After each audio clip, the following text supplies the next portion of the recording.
तुम्हाला सुद्धा गाजर हलवा खूप आवडतो का? परंतु गाजरे किसायचा कंटाळा येतो. म्हणूनच सिंपल मेजवानी मराठीमध्ये आज आपण हलवाई पद्धतीचा मस्त दाणेदार रसरशीत हलवा करणार आहोत आणि तोही गाजरे न किसता.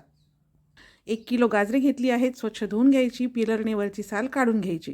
त्यानंतर अशा पद्धतीने गाजरं कट करून घ्यायची. आता कट केलेली गाजरं एका कुकरमध्ये टाकायची आहेत.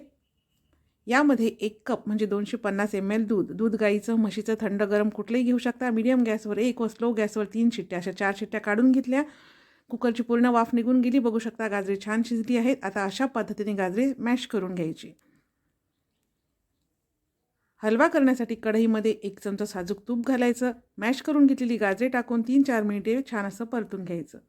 आता गाजर हलवा म्हटलं की खवा आलाच, पण खवा आपल्याकडे उपलब्ध नसेल तर काय करायचं? याचा संपूर्ण व्हिडिओ आपल्या सिंपल मेजवानी मराठी या यूट्यूब चॅनलवर अपलोड केलेला आहे. खवा मिक्स करून घेतल्यानंतर यामध्ये अर्धा कप साखर, आवडीनुसार काजू बदामचे काप घालून मिक्स करून घ्यायचं. छान साखर विरघळेपर्यंत व पाणी सुकेपर्यंत हलवा शिजवून घ्यायचा.